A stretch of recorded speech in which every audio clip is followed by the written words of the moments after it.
そろそろトークイベントを始めさせていただきたいと思います。今回はアーティストの小野めぐみさん、いわゆる即答スカルプチャーのような作品を作ったり、インスタレーションの作品を作ったりされてます。で今回聞き役でですね、法の木小学校アトリエで、絵画教室って言えばいいですか、いや、ものづくり共同アトリエです。共同アトリエ、子どもたちと一緒に共同アトリエでいろいろなイベントをなさったり、本当に教育の世界の教育者のだから先生やってる人たちとかも今注目しているような、素晴らしい場所があるんですけど、年が近いっていうのもあるし。全然違うと思います。え全然違います。全然全然違います。いや、そこまではないと思うんですけどね。はい。35ですよ。10ぐらい違います。同世代という同世代とまではいかないかもしれないですけど、同性ということでいつもとまた違う引き出し方をしてくださるんじゃないかなと思ってます。じゃあ今日はお二人よろしくお願いします。よろしくお願いします。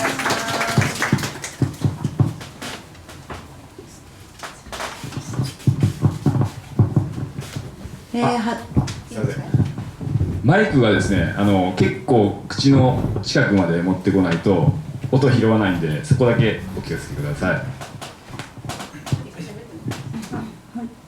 聞こえますか？聞こえない。聞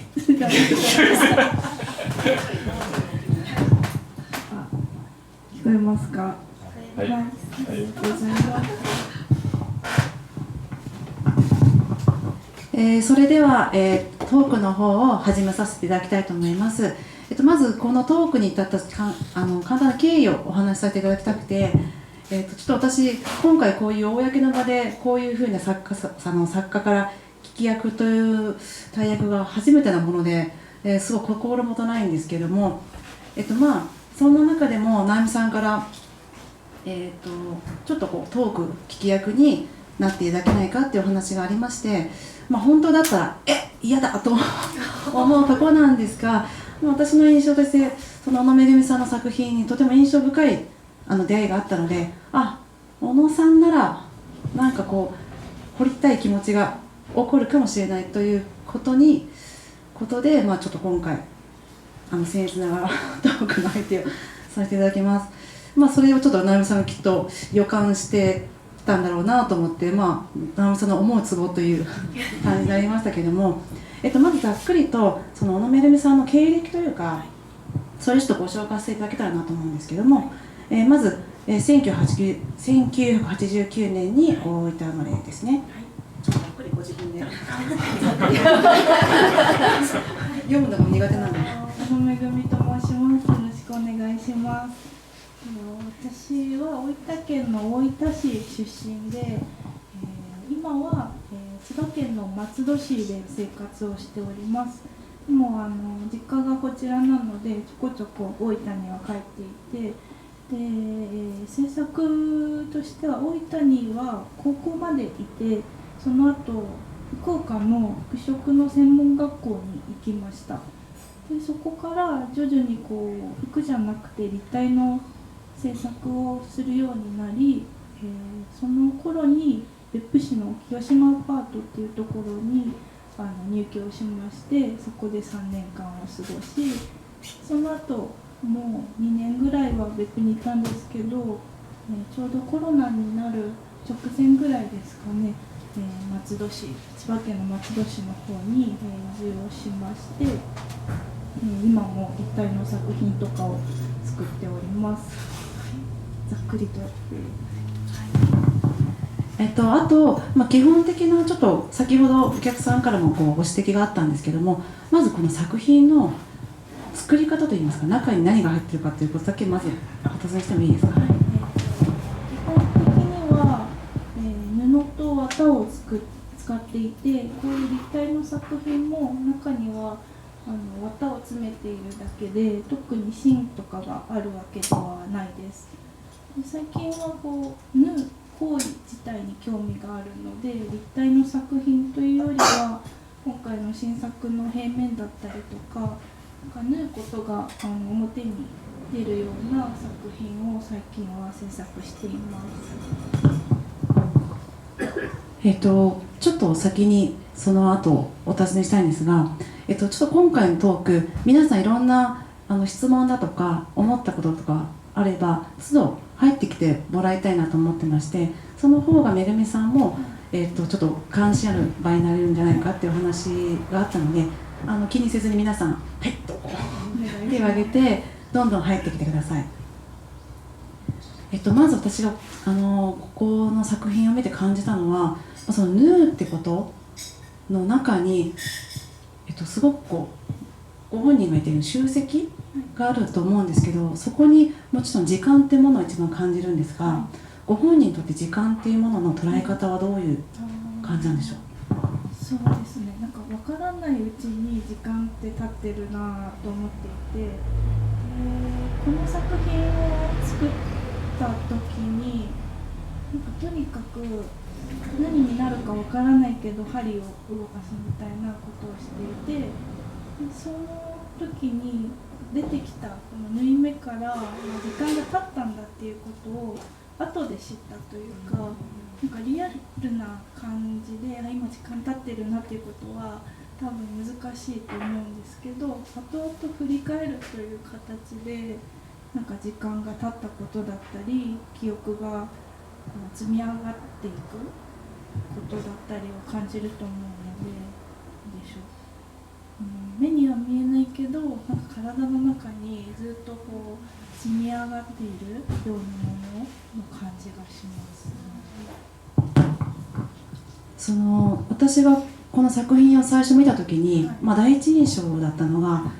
この積み重なった集積と時間と痕跡、その痕跡な感じがするなんだろうなと思って、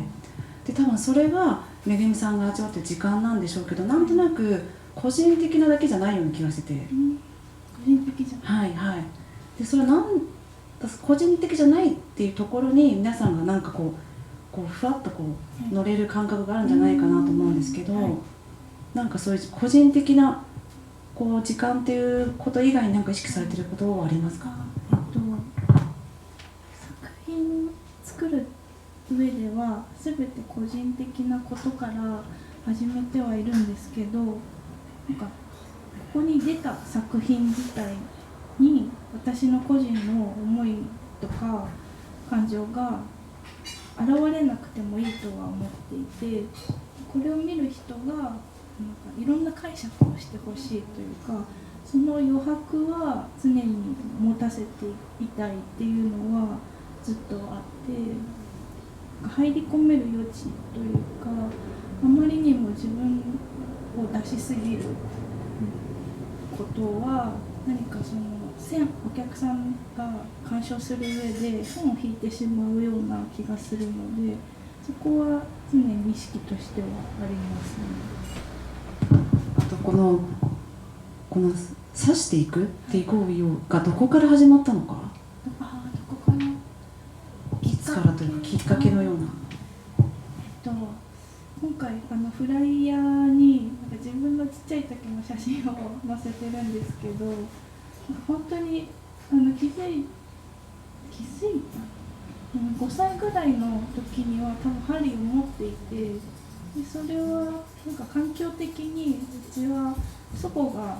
お野菜の仕事をしていて、で母も手作りとかなんか物作りが好きな家系だったので、割と小さい頃から針もそうですけど金槌とか、なんだろう、包丁とか、とにかくものづくり全般に関して早い段階でなんか自由に道具を扱わせてもらっていたので、そのくらいから縫うこと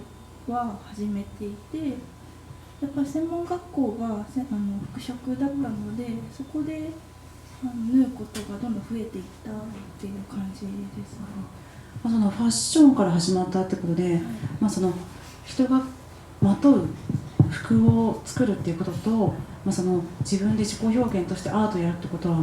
全く違うことだと思うんですけど、そこはどこくらいから？服飾の専門学校に行ってた時は完全に洋服を作りたいと思ってそこに行ったので自分のブランドを持ってとかいう夢を描いてたんですけど、専門学校を卒業したぐらいにファッション塾のココアっていう山形義和さんがやってる個人のファッション塾に通ってでそこでなんかものづくり何でもいいんだというか服を作らなくてもいいことに気づきものを作るということは同時になんかファッションのその流行の速さだったりとかなんか新しいものが良しとされる感じに違和感を持っていて既製服を作るっていうことが考えられなくなってしまって、なので、そのアートピースというかそういう形で服を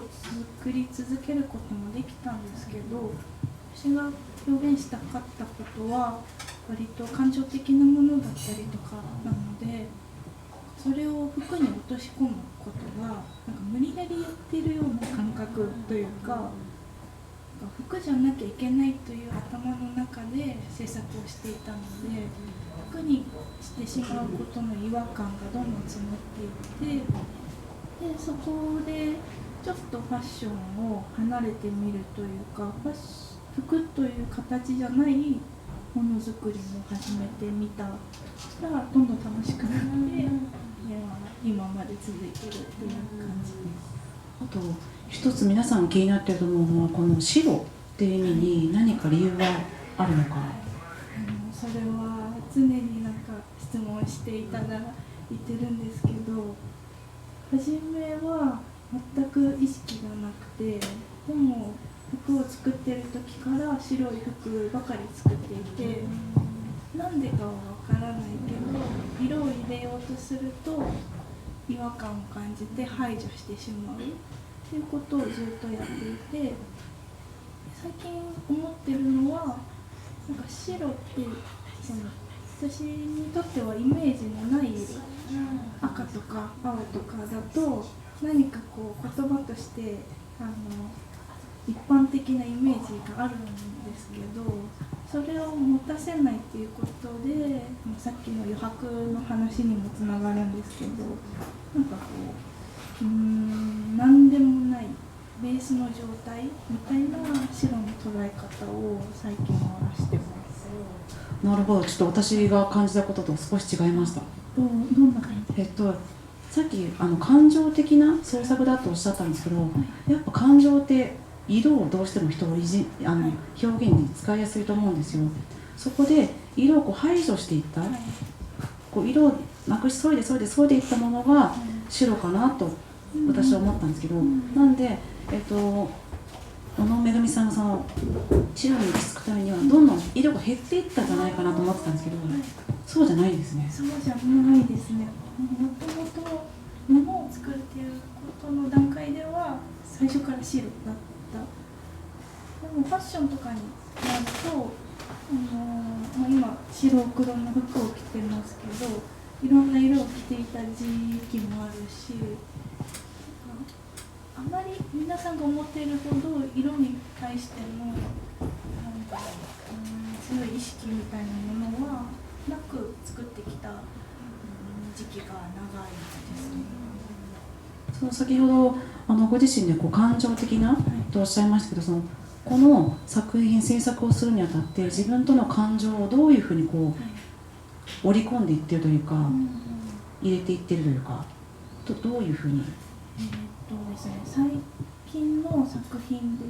うと、縫う行為自体が、面白いと思っていて、でその縫う過程とかも含めて、作品だなと思ってるんですけど、私としてはやっぱりなんかどうしようもない気持ちだったりとかの表れであったりとか、縫うことで自分自身が安定するっっていう面も最近発見としてあって、なんか感情を込めるということは、減ってきたような気はします。じゃあ感情の代わりというか、何がそこに入り込んでいるんですかね、代わりに。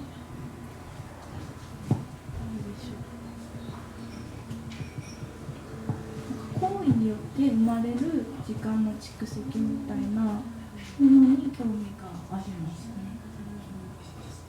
最初の頃の作品は立体のものに淡い色の刺繍をしていて、その一つ一つが感情だと思って縫っていたんですけど、割と最近のは感情というよりはそれが時間っていうイメージで縫い目を捉えてます。そういう意味ではこちらの作品が黒の糸で刺繍されてますけど、それは何か意図的なものがあるんですか？もうこれは本当に何も考えず始めた作品で、本当はこれの同じような技法で等身大の作品があるんですけど、それをまず作る段階で、ちょっと個人的にその悲しい出来事があったりもして、何も制作に向かえない時期、気持ちが乗らない時期があって、でも漠然とこう焦りはある、何者かにならなきゃいけないみたいな焦りだけはあったので、なんか手を動かせばなんとかなるかなと思って、縫うことをやめずに続けて、それが作品化したという感じです。確かに私も見てて、これが一番縫うってことに、ある種とらわれてるような気がしたんですけど、そういう、ちょっとこう制作に向かえないけど何か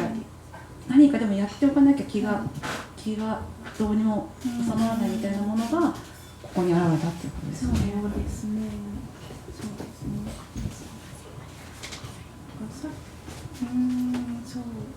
ね。ここの後にこういう土の作品、土を使った土で染めた糸を使った作品を作っていて、で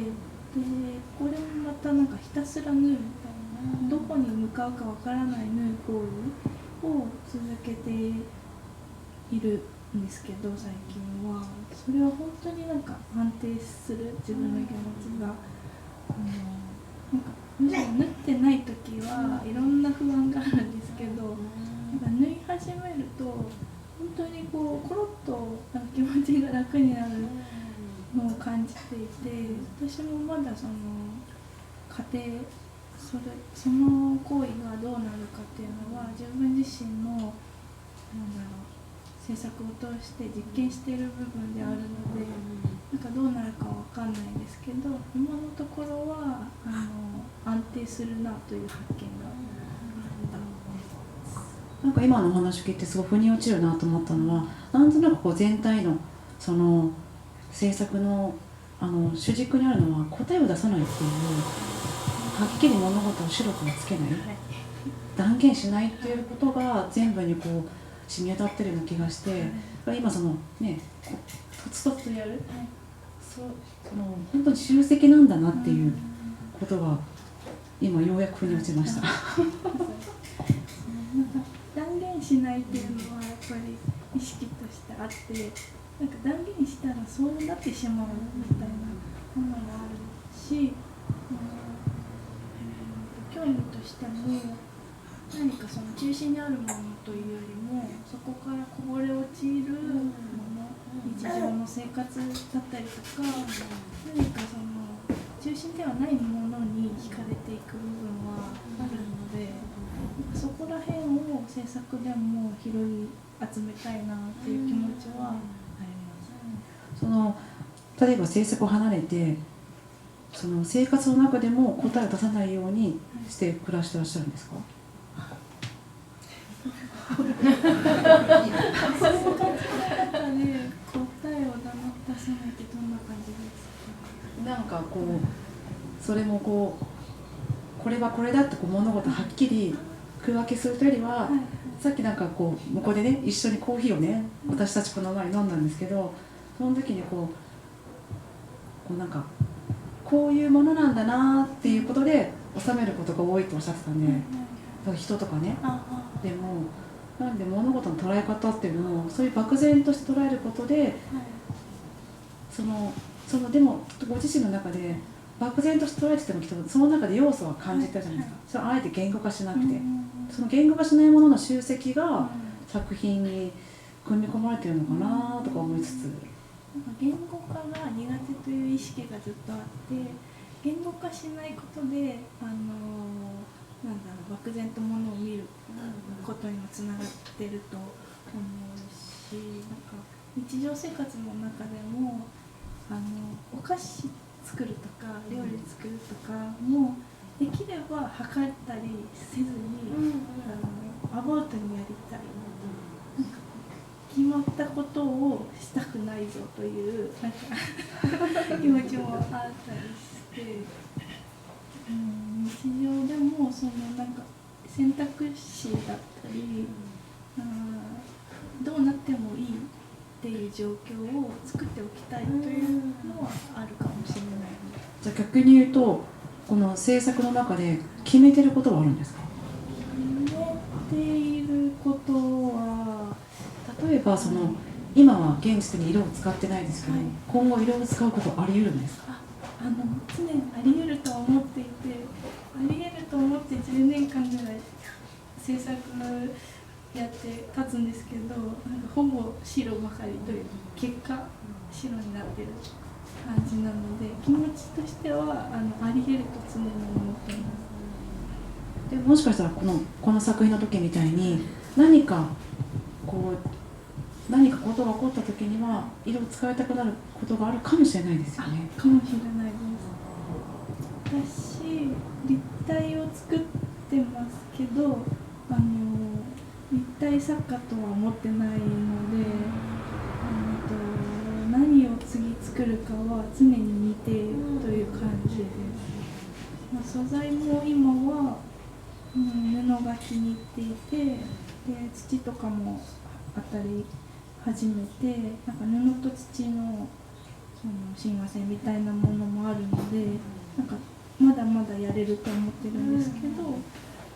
急になんか金属やりたいとか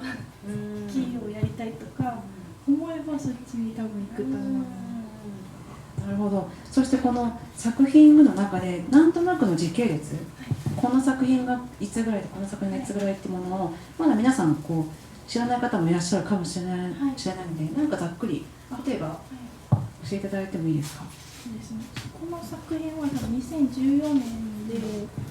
制作を始めたばかりの時です。自分のちっちゃい時に着ていたワンピースと靴下を素材にしてやりました。その後が多分その木のテーブルに置かれてる平面の丸いコズミックシリーズですね。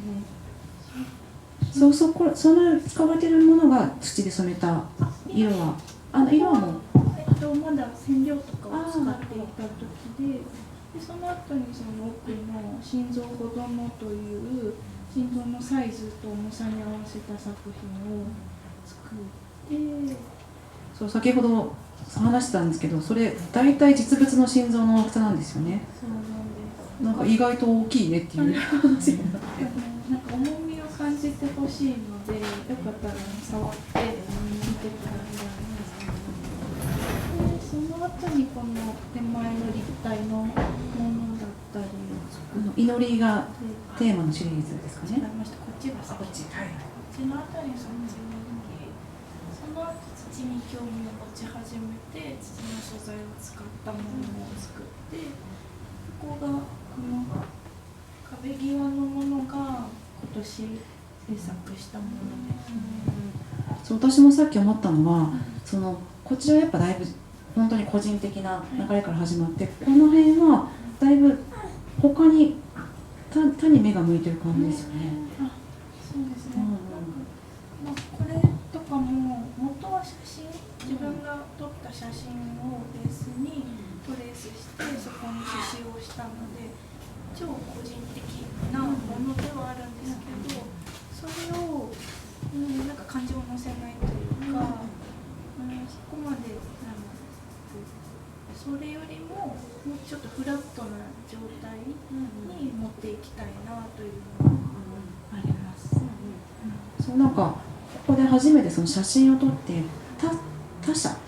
だとかそれを作品に取り込むっていう流れが今聞いて最近なんだっていう。そうですね。なんかこのシリーズをもうちょっとやりたいなと思っていて、今は自分の家族とか自分が持っている石とかを写真に撮ったものはあるんですけど、もう少しなんか外と向くというか、外との関係性だったりの中で制作もできそうかなとは思います。ちなみにこれは何ですかこれ？それは石です。石。それはこれも石。なるほど。石っぽいなと思いながら。私がその石を拾ってくるんですよね。で、なんかいいことがあった時とか、なんか記念に持って帰ろうみたいな感じで石を集めて、すいません。記念にその石を持って帰っちゃうんですけど、その石に別に日付とか何かメモをしてるわけではないので、何の石だったか分かんない石がたくさん家にあって、でも多分それは私がいいと思った日のものであることは確かで、なんかそれだけが分かればいいと思って石を集めていて、だからこの石とかもいつのかは分かんないんですけど、多分いい思い出なんだなと思いながら刺繍をしました。すいません。はい。私の声小さいからですね。すいません。ありがとうございます。そのめぐちゃんに合わせて私もどんどん声をこう小さくしていく。すいません。なんか私本当にお話を私が始めるとこうシーンとなってしまう場がよくあるので、すいません。どんどん質問をしてください。本当皆さん都度何かこう聞きたいことがあればもうはい。素材ははい。自然ちょっと待って自然素材ですか？素材はなんとかそうか。そうですね。基本なんか自然素材じゃなきゃいけないとは思ってないんですけど、やっぱり風合いとかで選ぶものが木綿だったりとか自然なものになっていることが多いですね。中に詰める綿は、はい、綿いろいろはあるでしょ。はい、綿は自然素材じゃなくて、なんか自然素材、これは他のことを考えてなんですけど、やっぱりカビとかがちょっと怖かったりもするので、自然じゃない方がスルスルしてて扱いやすいっていうのもあり、綿に関しては自然のではないものを使ってますね。糸は大体木綿ですね。でさっきお話をいただいたと思うんですけど、すごくこうギュッとした重さを感じる作品ですけど、実はすごく軽いんですよね。綿だけって言われたからそうです。実は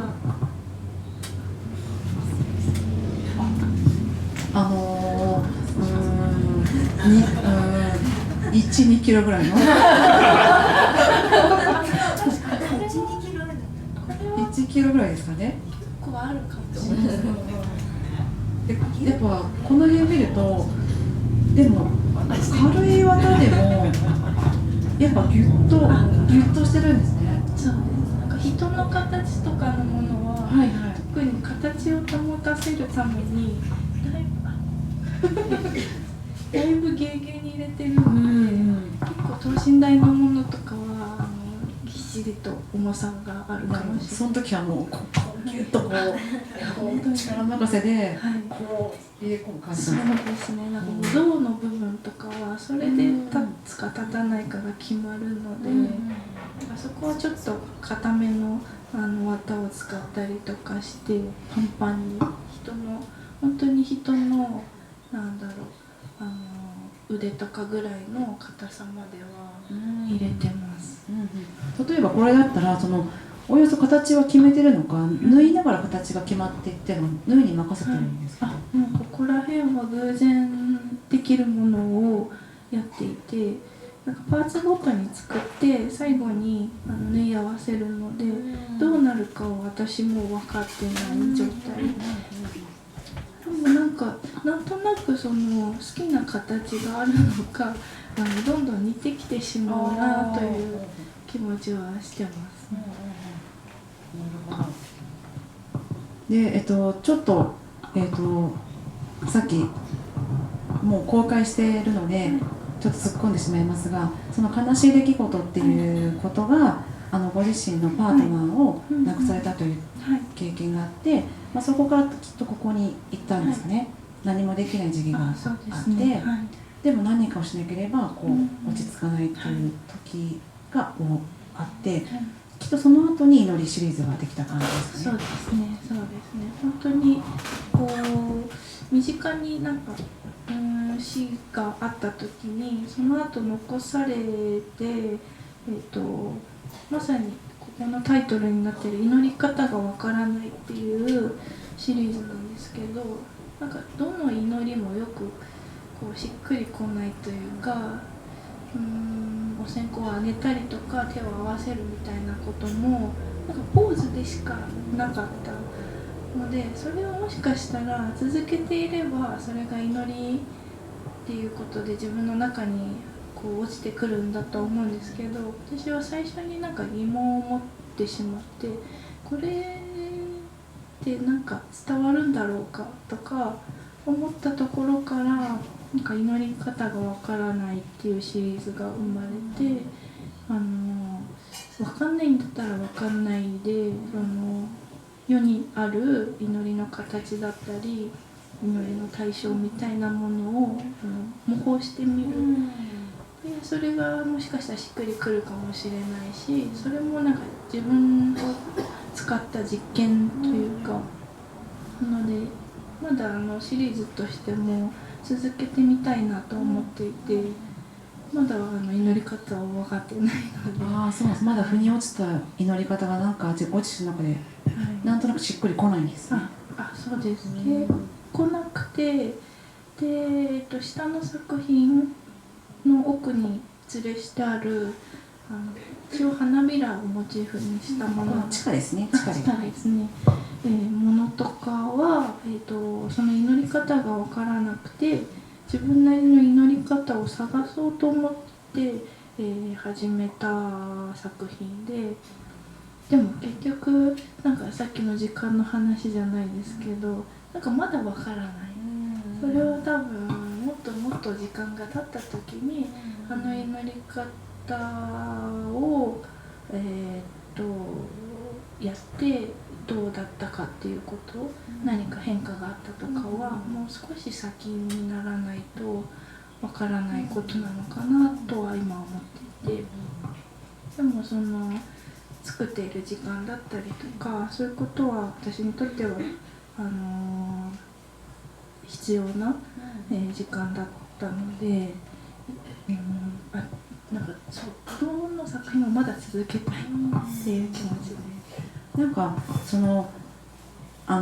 野さんの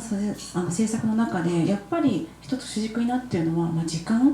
ていうことだと思うんですけど、いわゆる時間っていうものは人間の産物じゃないですか。いわゆる時間って人間が、命を感じて生きていくために都合よく作り上げた概念ですよね。その中でその時間っていうことを何かありますか、捉え方というか。なので産物だと私も思っていて、だから実感がないんですよ。常に実感がない。で縫うっていうことはすごく身体的な、表現なので、全身を使ってその時間を確かめてるみたいな感覚はあります。私はその下の上と下の作品をずっとさっき拝見した時に、本当に時間なんだなと思って、でもその中に私がやっぱパッと小野さんの作品を見てて出てくるキーワードはやっぱりその時間と記憶とあと暮らしって全て人間だなと思って、それにまつわるものというかで、それをなんかある種その針で縫うってちょっとこう暴力的な側面もあるじゃないですか。刺すっていう刺して布を突き通してそれ無理やりというか縫い上げる、でもその行為がちょっと多分皆さんこの作品を見て、まあ皆さんというか私はですけどちょっとやっぱり痛みというかヒリッとした気持ちを伴うんですよね。切なさというか、でもなんか見てしまう、見過ごせない、見逃せないっていうものはきっとその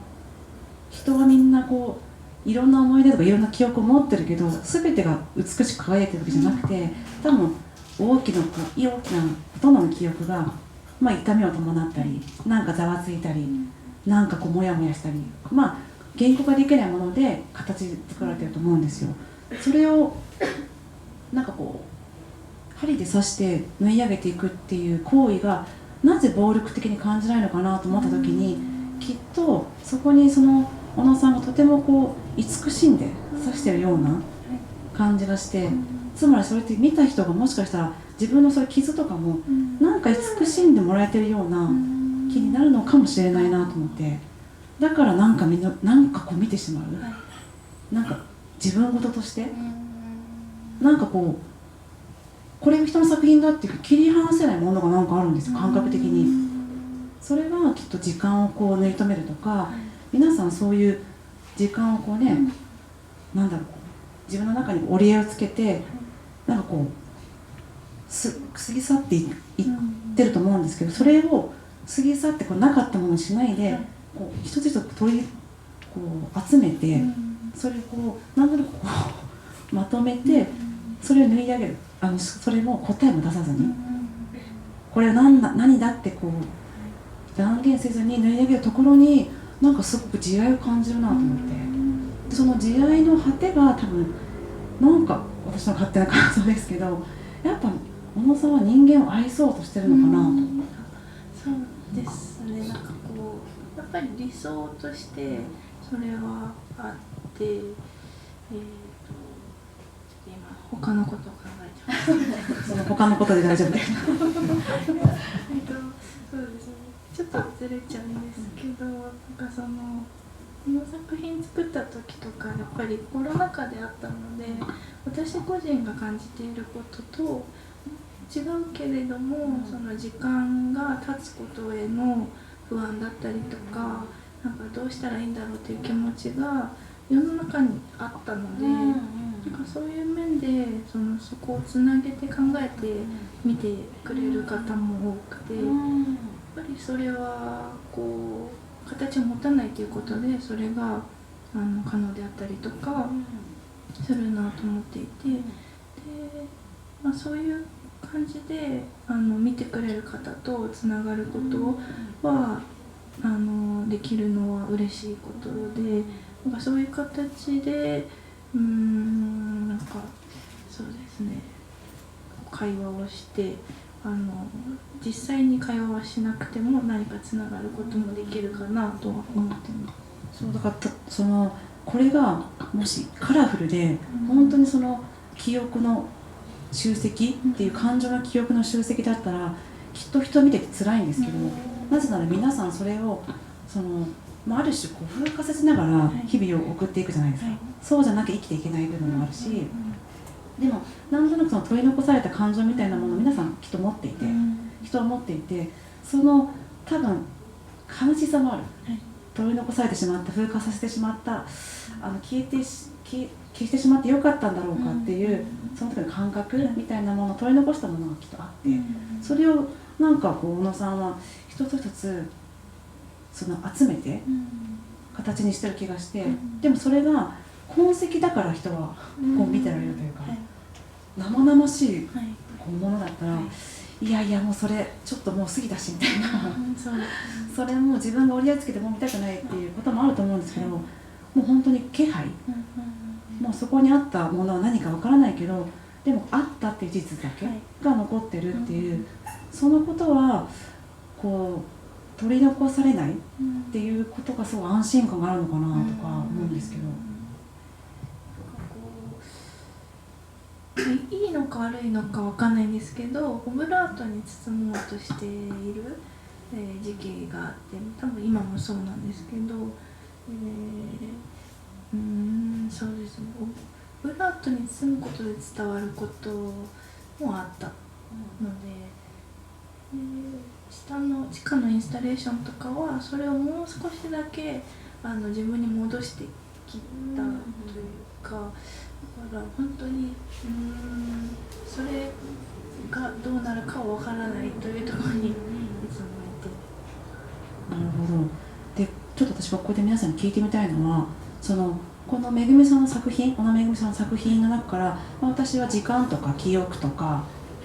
暮らしとかそういう日常とか、そういうものを感じたんですけど、他になんかキーワードがパッと思い浮かんだのいらっしゃいますか？無に慣れてると思うんですね。一心不乱に何も考えずに、ただ何も考えずにただ一心不乱にずっと縫ってらっしゃると思うんですよ。だからそれはまあ大げさな言い方かもしれないけど、座禅を組むような、なんていうの、ちょっと一つ言葉が出てこないんだけど、例えばピアニストでも自分とは別になってこう弾けるっていうじゃないですか。だから小野さんもきっとチクチクしてることでそういう状態になって、なんていうのかな、トランス状態っていうか幸せ状態になれるんだと思うんですよね。でそのことできっと悲しい出来事も消化されるっていう気がします。ありがとうございます。勝手な話ですね。ありがとうございます。まさにそうで、やっぱり縫うことは自分の今の状況とかと向き合うことでもあるので、なんか制作過程ではそうなんですよね。でも出してしまったら自分を離れるというか、どう見てもらってもいいですよという気持ちで出してます。きっとこの制作の中でもやっとしてるものはもう閉じ込められてますよね。あ、そうですですよね。なんか他に感じた方いらっしゃいますか？はい。あまあその作品の感想はまあさておいて、何かそのインスピレーションを受けたとか、影響を受けた方とかがおられたら聞いてみたいなと思って。そうですね。そうですね、画家とかアーティストとかいうことではないんですけど、作り方としてはやっぱりさっき言ったファッション塾をやられてる、東京では個々の学校っていうのをやってるんですけど、山形義和さん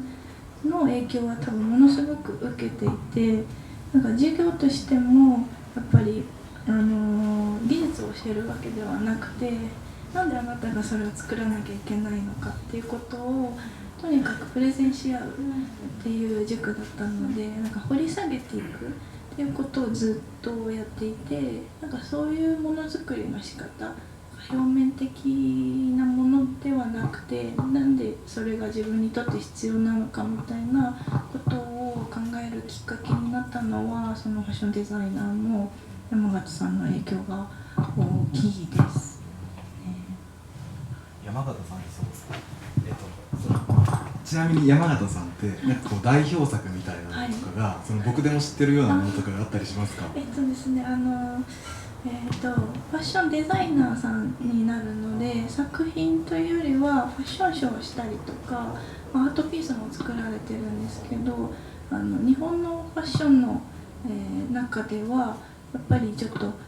奇抜な登場をされたので、その後は自分の作品も制作してますけど、教育の方、ファッション塾個々の学校っていうので、新たなその世代の子たちを出していくっていうところにも多分すごい力を注がれていて。何かブランドとかがあったりとか？ブランドはリトルアフターアワーズというブランドをされてます。ちなみに僕の、作品に対しての感想っていうのが、主に白っぽい作品がこう主となってある中で、白って僕色の中でもすごく二面性の強いものだって感じてて、それ何かって言ったら、白ってやっぱ優しい色とか、その清潔なとか、なんかそういうなんかいい意味っていうか、そういう反面すごく分かりやすく言うと、こう例えば白装束の人って不気味あったり怖かったりとか、優しいとかそういった反面、怖いとか、なんか不気味だっていう反面とかがある。でその小野さんの作品を見てても、やっぱ柔らかい優しい印象も受ければ、とある時になんかこう不気味さを感じる。それは僕小野さんの冊子を拝見させてもらった時にもすごく感じて、そこがすごく面白いなって思ったんですけども、そういったことをこう意識しながらとかやっぱやられてますか？そうです。意識しながらというよりは、やはり物事はどちらの面もあるなとは思っていて、優しいだけの人はいないし、先ほど例に挙げてもらったものとかも、やっぱ白の中にも幽霊とかウェディングとか、本当にかけ離れた印象の持つものがあると思うので、なんか常にそういうものなんだろうなというふうに世界のことを捉えてはいます。僕はそれを聞いてすごくそういうのを感じて、すごく面白いと思います。これはもう感想です。はい。ちょっと私お話聞いてて自分の中で腑に落ちたのが、私も似たようなものを感じたんですけど、それが言語ができてなかったんですけど、多分弔いのような気配がここにあるなと思って、自分の記憶とかそういうものこう取り残されたものとかこう集めて弔ってる気持ちに祈りのようなものが加わってるのかもなと今思い当たりました。どうですか？どうですか？あ、ありがとうございます。先ほど白が二面性があるというお話をすみません。白にはただ清潔なとか清らかなという印象だけでなく、またこう二面相反するものがなんかこう感じられるというお話と、私も聞いて本当になんか感覚的な言葉にするとまた違うんですけれど、私めぐみさんの作品がとてもファンですとても尊敬してすごく素敵だなと思って見させていただいているんですけれど、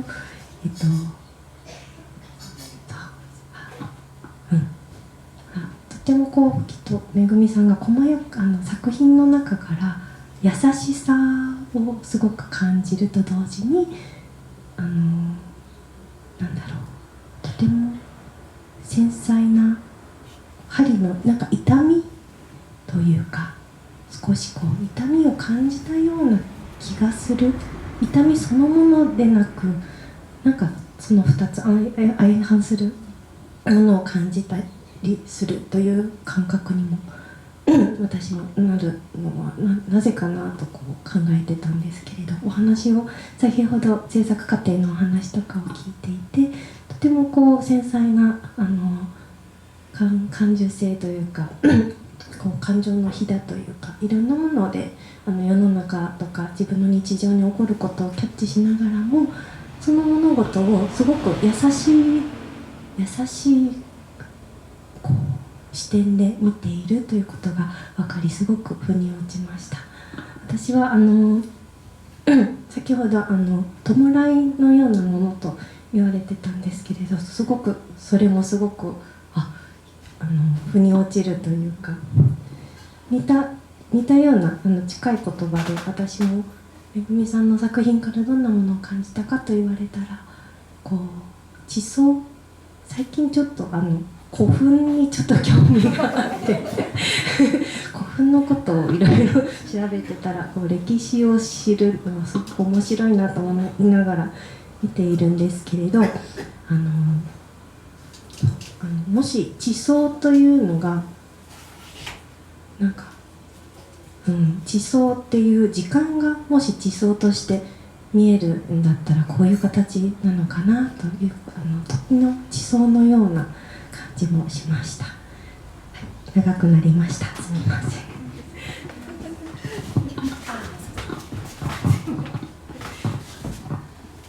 あとちょっと私ここで聞いてみたいのは、森さんに聞いてみたいんです。はい、なんでしょう。なぜかというと、その記憶っていうテーマを2人共通してるじゃないですか。でも表し方とか対処の仕方は全く違うと思うんですよ。そんな森さんから見たその小野さんの作品というのはどういう、どの部分に対してですか？それ今他の人たちが答えていったような内容の部分でですか？それとも流れ一切今の関係なくていいです。いや、僕はね、さっきずっと話を聞いてての感想と、今までめぐみちゃんの作品を見てきての感想で言うと、今回の作品と照らし合わせての比較、もともと僕もそのね、あゆきさんとかから少し出てた痛みとかそういったものをめぐみちゃんの作品から感じてた時期はあって、例えば今東京で行われているルイーズ・ブルジョワとか、あとはそのマリーナ・アブラモビッチとか、日本人で言ったら松井冬子さんの絵画みたいな、何かその過去の自分の体験とかそういったものから生み出される痛みみたいな、そういったものを感じるような作品が、それこそ下にあった手を縫ってるようなやつとかも、もう昔作ってた手の感じからは感じてたんですよ。それが今回のね、ここでの展示を見ると、そこの時代の作品と作り方っていうのは同じなんだけど、何か感じ方が違って、それはやっぱりそれこそね、いろんな人たちが言ってた、なんか時間の経過から来る、なんだろうな、浄化とか、あとは回帰みたいな、なんかこう自分の元の状態になんかだんだん回復していくとか戻っていくような感じ、そういうなんかそんなことをちょっと今回の展示で感じていて、めぐみちゃんの中で何かが吹っ切れたものがあるのかなってちょっと思ったりもでも今森さんがおっしゃったことがなんと私も腑に落ちるのは、はい、そう確かに時間の流れが一方通行な感じはあんましないんですよね。小野さんがこう制作する時間というものの中に、だからもしかして回帰するとか、戻るとか、別のこう、パラレルワールドじゃないけど、そういう時間そのものの、捉え方もその制作によって全然違う気がするんですけど。そうですね、やっぱり森さんが言ってくれたような過去のものって今を見ていて、今どう思っているかっていうのをその場で出す作品であったと思うんですけど、今はどちらかというと振り返ってその物事を見た時にこうだみたいなことに多分目が向いている。現状というよりも過去だったり未来だったり、なんか行き来している感覚はあるかなと思います。行き来してる感覚ってものがきっとその人があまり引きずられないものなんでしょうね、きっと。あんまりこうその時間っていうものの集積だと、人は多分それも辛いけど、そこにずっとこう見るのも、でもそれが一方通行じゃない時間捉え方だから、ある種その流動的だし、こう膨らんだり縮んだりするものっていう感じだから、なんかこう作品にそれがぴったしくはまってるような気がします。ありがとうございます。ですね、なんか、今作ってる作品とかも10年後に自分が見た時にどう思うかは分からなくて、また別の意味合いをそこで生むこともできるかなとは思っています。はい。皆さん今日はありがとうございます。私たちは待望の小野めぐみ展なんですけれども、私は本当めぐみちゃん生きるっていうことを追求常に結局いろいろ手向けとか祈りとかいろいろテーマあるんだけど、結局生きることをやっぱり大きなテーマにしてて、それは昔から変わってないんじゃないのかなと思うんですけど、もっとさらに私がめぐみちゃんを知る前に多分見てきた方がいらっしゃるので、今のめぐみちゃんのまだ成長過程だとは思いますけど、なんか、その感想をお聞きしたいなと思います。アートプラザの館長、よろしくお願いします。もうマイクは大丈夫です。地声でいきます。本当にめぐみちゃんの、いや大丈夫です。声大きい。めぐみちゃんの作品を昔から見ていて、でアートプラザで展示をしていただいた時の作品と比べると、やっぱりちょっとめぐみちゃんのその心境だったり気持ちだったりが変わってきてるのかなっていうのは分かりました。アートプラザの時は本当にめぐみちゃんそのもので、もう繊細さ、なんかもう本当に私なんかそのことをその時の作品を思い出すと涙が出るんですよ。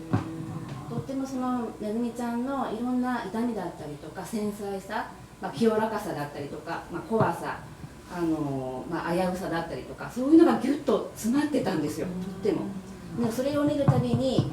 なんかめぐみちゃんのことを考えたり、私のその時も、私の中でもいろんなことがあって、それとリンクして結構こう涙が出そうになったりとかしてたんですよ。それも今思い出すとちょっとわっとなってしまうんですけども、それから、めぐみちゃんが、東京の千葉の方に行ってしまって作品を長らく見てなかったんですけども、なんかすごくちょっとなんか上から目線にはなるんですけど、大人になったなっていうふうに思います。なんかすごい包容力だったりとか、いろんな捉え方だったりいろんなことが込められてはいるんですけども、何かちょっと一つ一歩進んだような感じがして、私はとっても嬉しかったです。ありがとうございました。会えて嬉しかったです。ありがとうございます。いいですか？めぐみちゃんが、東京で私も見に行かせていただいた時に、コンクリートの会場でご自分の家も白でっていう話をちょっとここでしてくれたお話が面白かったので、ここの会場に来た時ちょっと戸惑ったっていうお話を皆さんに聞かせてもらってもいいですか？そうですね、ここで、久しぶりにこの会場に来て、いざじゃあどこに何を置こうかなと思った時に置いてみると、なんか全然思ってたのと違って、なんでだろうと思ったら、やっぱり今自分が暮らしてる部屋が真っ白、ほぼ白でできていて、そこで多分生活して作ってるから、そこに合う作品を作っている。でここに来た時に茶色の暖かい会場っていうのが自分の今の部屋とは違いすぎて、なんか多分そこに違和感があったんだと思うんですよね。で東京での展示もやっぱりコンクリートの会場だったり、見てるものが多分今はそういうモードだったので、自分でも気づかないうちにちょっと違う雰囲気のもの、それはなんか色とかそういうことではなくて、何か雰囲気醸し出すものが違うものになっていたと思って、で新作だけをまず並べた時にすごいそれを違和感を感じて、でその後にちょっと不安になりながらも過去作を持ってくると、ちょっとこう中和されたというか、間ができたことで、この空間となんか対極というかかけ離れたものではないのにできたかなとは思いました。ちょっとほっとはしました。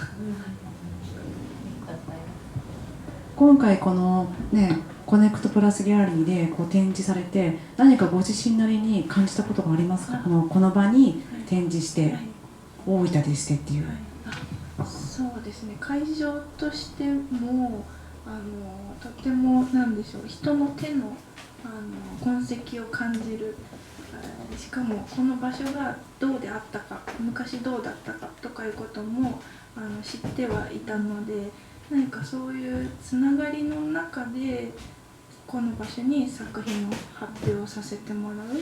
ていうことを、私はその途中にいるっていうことを、その後もあるっていうこととかを感じていて、3週間あるんですけど、私はここに毎日通って、なんかこう外に散歩しに行ったりとかして、その中でのまた変化とか集めてきたものとかをちょこちょこ置いたりとか、なんかその3週間も進めていきたいなという気持ちがあります。そうです。また大分での展示も久しぶりなので、皆さん昔から見てくれてる方に見てもらうのもドキドキはしていて、また後で感想も聞きたいなと思ってます。そうですね。時間的に今ちょうど多分いいぐらいですけど、なんかもう少しいいですか？ちょっとここら辺で皆さんに質問とか感想とかいただけたらなと思うんですけども、何かある方いますか？勝手にこちらから示していいでしょうか？じゃあ。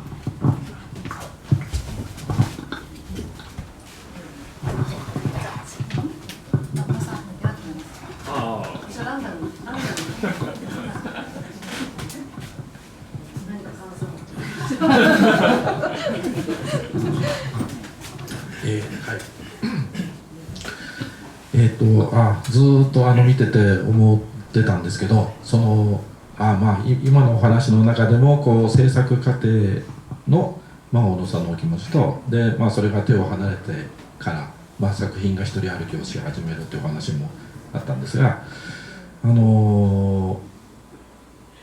こう対象があって制作をされてるのかなとちょっと思ったんですね。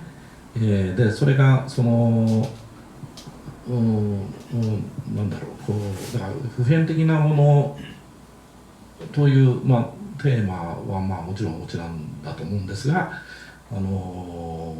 なんか対象があるような気がずっとしてて、だからその辺のお話がもし、お伺いできたらなと思いました。ありがとうございます。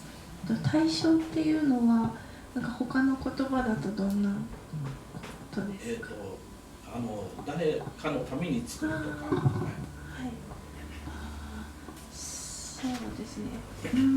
地下の作品とかは、手向けという意味もあるので、亡くなった方にっていう気持ちも含めています。そうですね。それ以外の作品も自分のために作ってはいて、でその自分のために作ったものが見てくれる方とつながることで、なんかこの作品は自分のために作られたんじゃないかみたいなふうに思ってもらえることが理想の形ではあるかなということを今考えてました。だからなんだろう、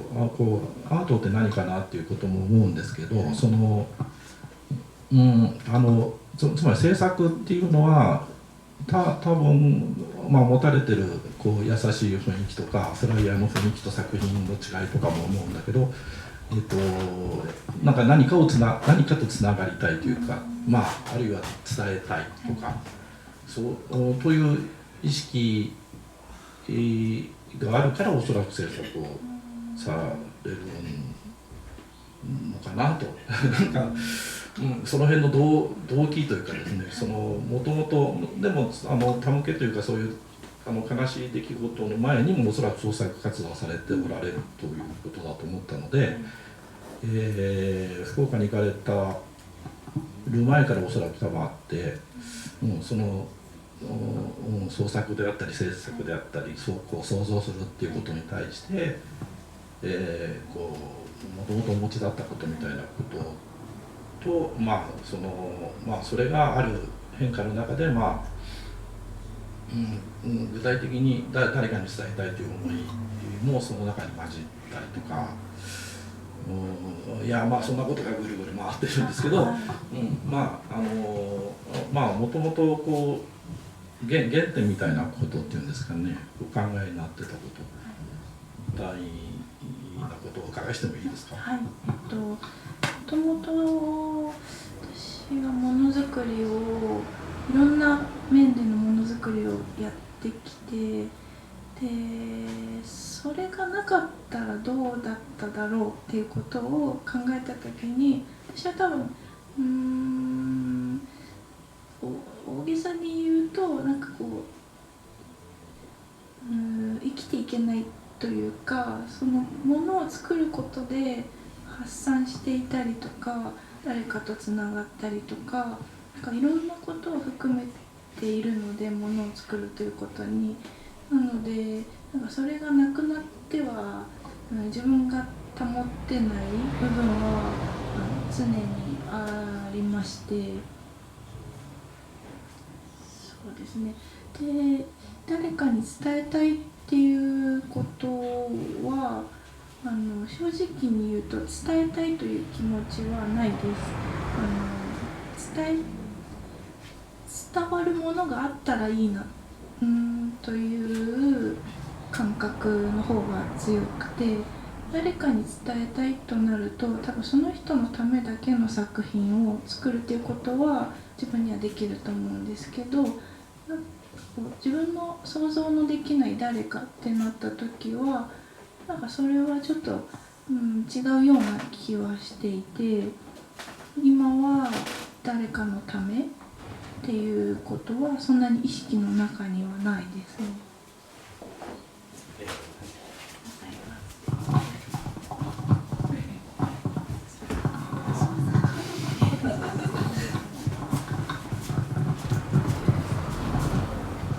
小野さんの、使ってる白い布に対して、黒い布で着た服ですけど以前も拝見したことありますし、本当に僕が考えてたことの答えもいろいろと出た後で、本当にちょっとした感想になってしまいますけど、なんていうか、ずっと前から作品も柔らかい感じですし、ご本人も柔らかい感じの話し方もされてて、でも、作品の中に力強さがあるように感じてまして、それが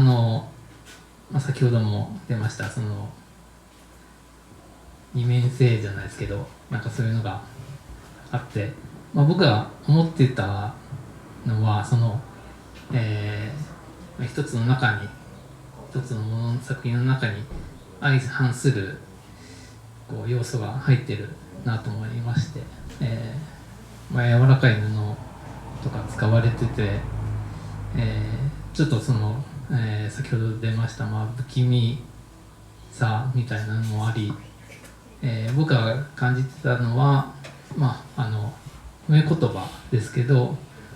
大分弁でいういびしい感じがあるような気がして、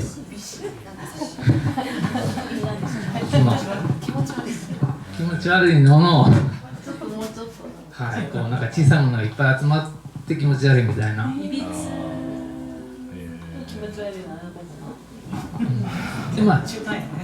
褒めてますけど集合体恐怖症とかいうものもあったりして、見る人によっては怖さがあるような気がして、でもそこが作品の力強さにもつながってるような気もしってました。ありがとうございます。はい、大分出身ですけど、そのことを初めて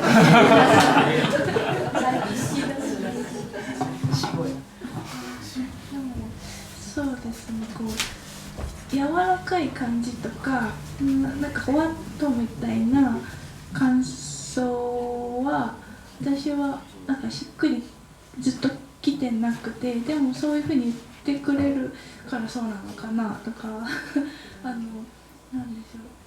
う、やっぱりそういうものにもこう怖さは絶対あると思うので、何を言いたかったのか忘れました。なんかいろんな見方をしてもらえて嬉しいなというのと、なんか怖いっていう気持ち、感想は割と嬉しいですね。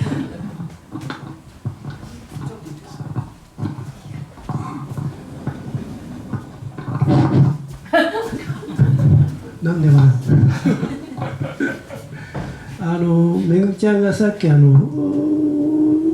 中で布と土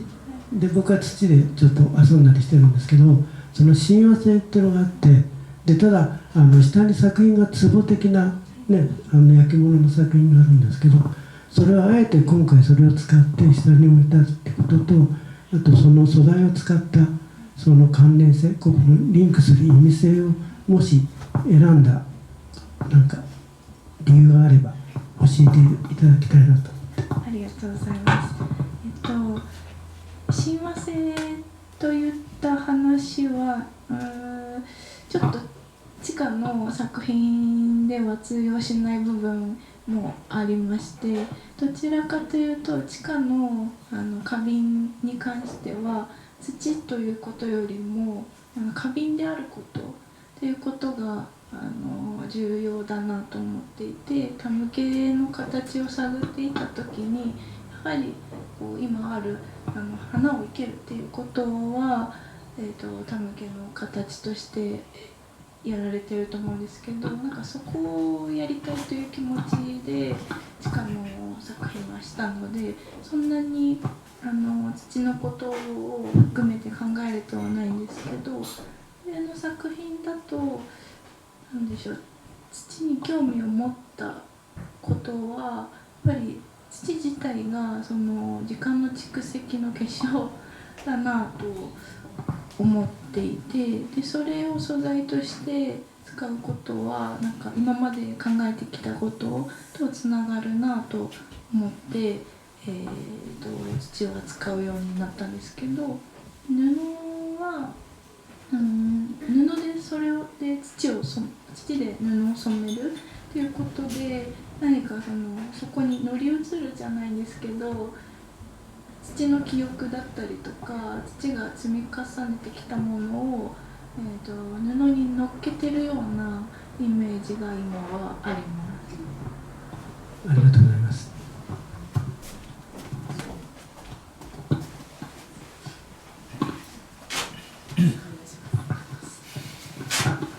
今日はありがとうございました。僕は個人的に作品見ててすごい怖いなってめっちゃ感じて、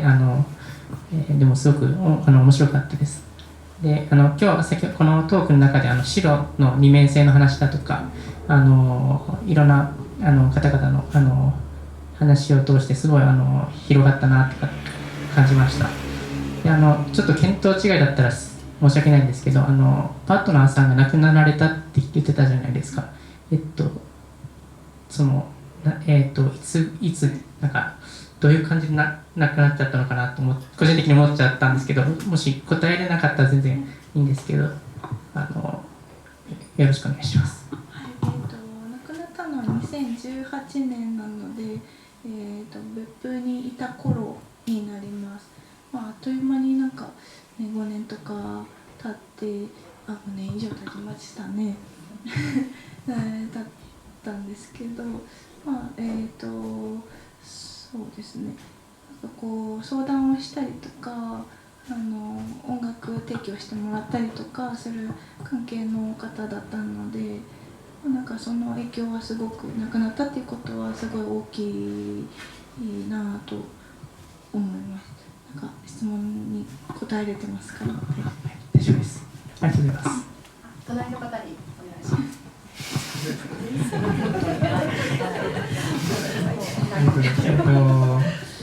僕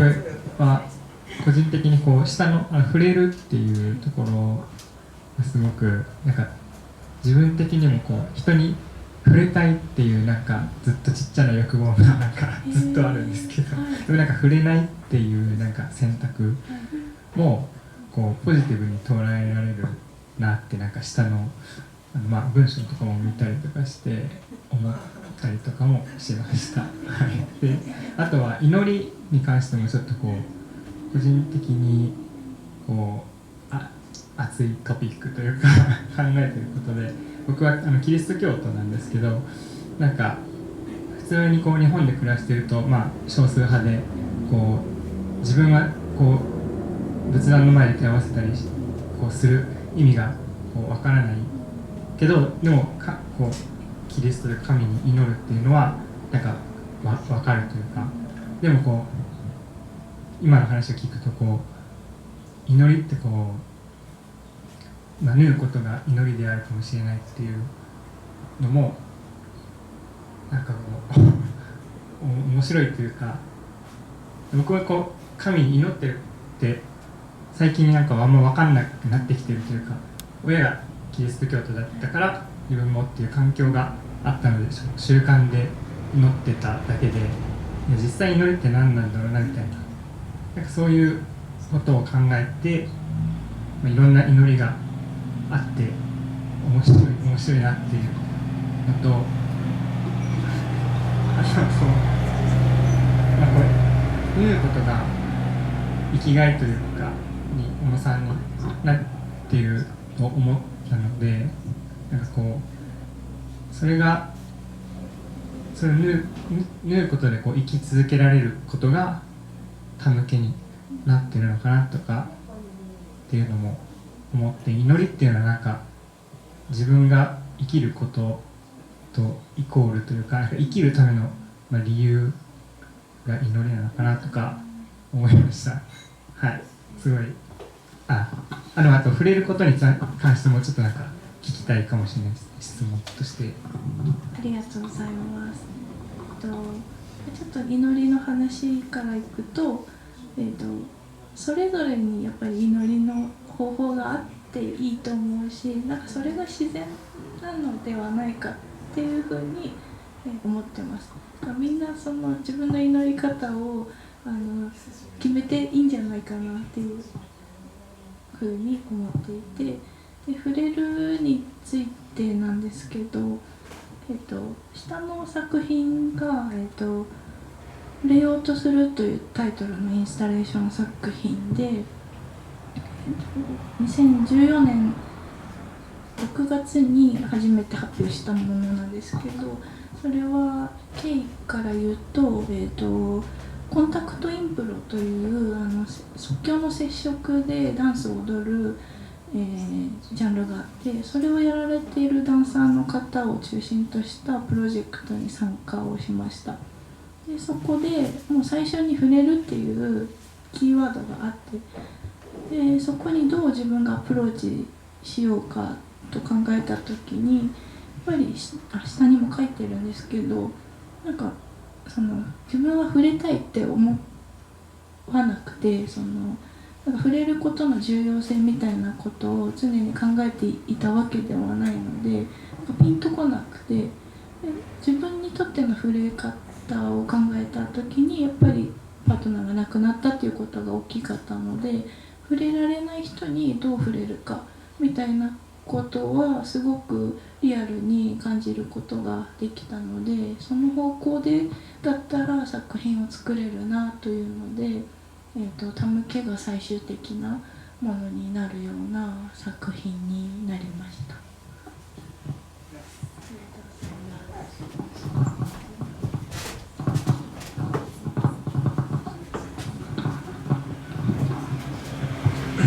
すみません、私の解釈違いだったりなんですが、初め話されてた時に作品を見る人たちがいてて、それに対して作品を作る小野さん的には前面にそれを出さないみたいなこと言われてたような気がしたけど、それは解釈違いでよかったですか？作品があって見る側がいますよね。その場合に自分は自分のなんだっけ、何だったかな自分全体をその作品に投影しないみたいなことを言ってたような気がしたんですけど、それは違いますか？いやでもそうです。なんか最初の頃前田さんとお会いした最初の頃2013年とかはダイレクトに自分を出すってことだったんですけど、今はもちろん種は自分、きっかけは自分の出来事だったり思ったことではあるけれども、それをなんか前面に出したいという気持ちはあんまりなくなってきたかなというか、つながってはいるけどそれが伝えたいわけではないっていう感じです。そうすると前面に出す作品も作れます？今ってことですか？すごい抵抗がある気はします。そういうのを作れるのをちょっと見てみたいなって思ったことと、あとそういうこと抜きにしても私が見る限りでは前面に出てる気がしててで雰囲気とかそういう風なのもこのめぐみさんのその優しさとかの水のような感じの、今話聞いてるだけでも分かりますけど、その穏やかな感じ、それが結局はこの作品に全部現れてるような気がするので、前面に出てるのじゃないのかなというふうに聞きながら見ておりました。で、あとちょっとこれはまた違うことになりますけど、皆さんちょっと怖いとかそういうふうな感じの感想がよく出てきたんですけど、私的には全然怖いイメージはなくて、布ですよね。布を縫っていく、なんか昔は千枚通しですかね。思いを入れる。ですから布を縫うっていうことって思いの方が個人的には強いような気がしたもので、それをそういうふうなことを表して作ってるイメージが強かったので、一針一針ですよね。それを入れていくことによって必ず形は変わっていきますし、それによって過去のものはなくなって新しいものになって、そういうふうなイメージがすごく強くなったので、あまり怖いっていうよりも優しいっていうイメージで見ておりました。以上です。ありがとうございます。千人針とかなんか怖いとも言えるし、すごい気持ちの表れた行為であると思うので、本当になんかどっちにも捉えられるなと思って、で興味としてはその背守り、子供の服とかになんかその子が健やかに育つようにとかを気持ちを込めて縫うっていう背守りとか、やっぱいろんな時代で縫うことに何かを込めるっていうことはされてきていて、やっぱね、なんか思いって怖いと裏腹だなと思いました。ありがとうございました。私も千人針とか念を込めるとか、この教会を行ったり来たりっていうこの縫うっていう行為の意味する、もうそれに専念していつの間にか一日が経ったとかいう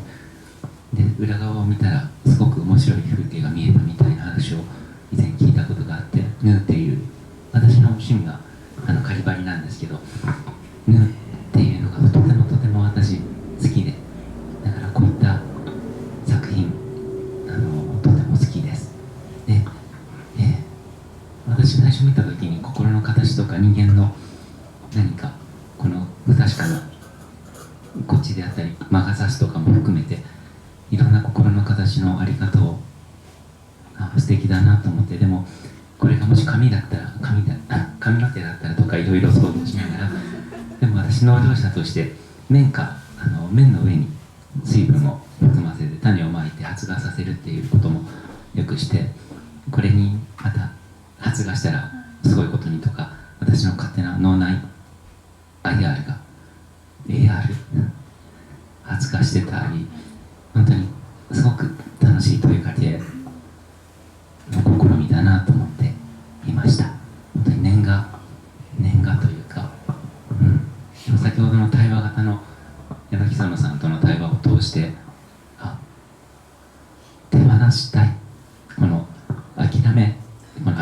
っていう言葉はとても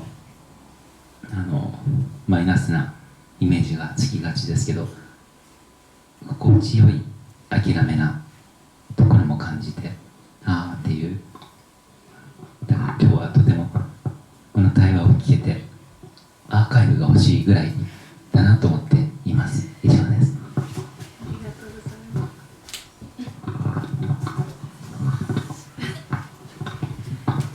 今日は本当にお二人のお話も聞けてありがとうございました。で私は一般人なので自分で作品を作ったりとかするのではないんですけれども、よく自分の感情の棚卸しっていうのをよくなんかモヤモヤしたり不安だったりするのは、この気持ちは何から来るんだろうとか、その分からないことがストレスだったりするので、なんかこのことが気になってたんだなとか、あの人のこの言葉がちょっと傷ついたんだなとか、感情の棚卸しっていうのを自分でするんですけれども、小野さんの作品からもそれを感じるというか、小野さん先ほど作られた後は見る人に委ねるということで、その余白の部分というか委ねられた感じがすごくするので、自分の感情に乗せやすいというのもあって、この作品を見ていると自分の感情の棚卸しもできるなと思って、そこがどの作品も好きなんですけれども、すごく惹かれる部分なんだなと今日の話を聞いてすごく腑に落ちました。ありがとうございました。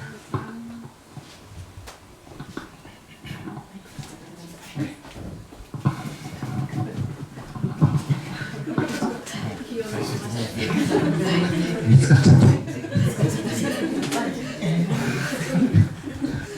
すみません、貴重なお話聞かせていただいてありがとうございました。実はちょっと始まる直前にちょっと来てしまいまして、まだ全ての作品を拝見してないっていうのがありまして、これからまたじっくり拝見させていただきたいなと思ってるんですけれども、今ここから見える作品を見た限り感想になりますけれども、お話も聞かせていただいて、めぐみさんのお話、これまでのご経歴というか、どういった生き方をされてきたのかとか、あとお考えをなんか言語化するのが苦手っていうふうにおっしゃってましたけれども、ただ今トークの中から出てきた言葉があまり白くはっきりさせたくないとか、見る人に委ねるとか、オブラートに包むようなとか、そういった言葉やその声からもとても非常に繊細な心というか持ってる方なんだろうなとは聞きながら思っていました。で先ほど他の方もおっしゃってましたけども、自己表現、自分を投影する作品には投影しないようにとはおっしゃっていましたけども、意図されてないのかもしれないですけど、そういった繊細なお人柄が作品に出てるんではないのかなとは今ちょっと見た限りですけども思ったのが私の感想です。また後でじっくり作品を見てちょっとめぐみさんワールドをちょっと、体験させていただきたいと思っています。ありがとうございました。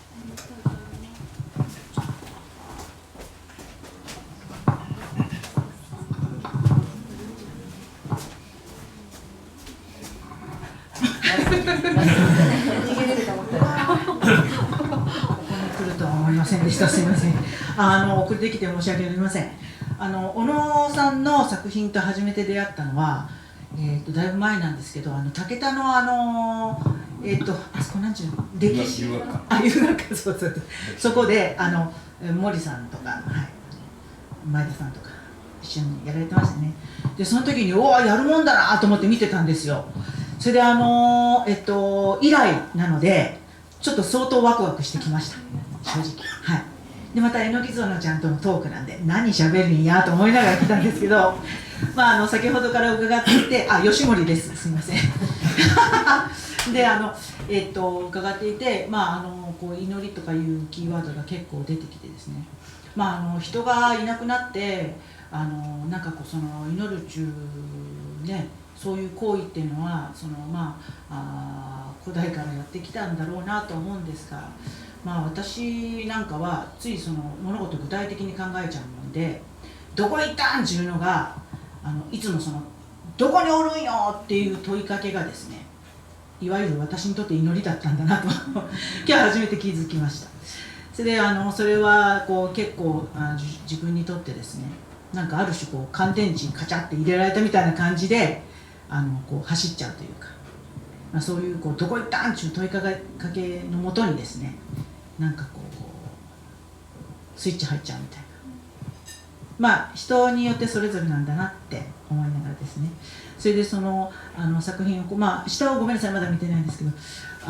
こう拝見しながらですね、やっぱりそのヌーって強いなって思って、縫い込むのとかね、やっぱりこの物事を今世の中でものすごいいっぱい接着剤とかあってべちょっちつけたら3分でついたみたいな、そういうことってものすごく多くて、もう世界の全てがだけど、その中で縫うって結構こう大変やと思うんですよ。で必ずその手の中でこう行ったり来たりがありますし、だからそういうその縫うということがこう時間もかかるけど、だけどイコール作っていくということで小野さんになるっていうか、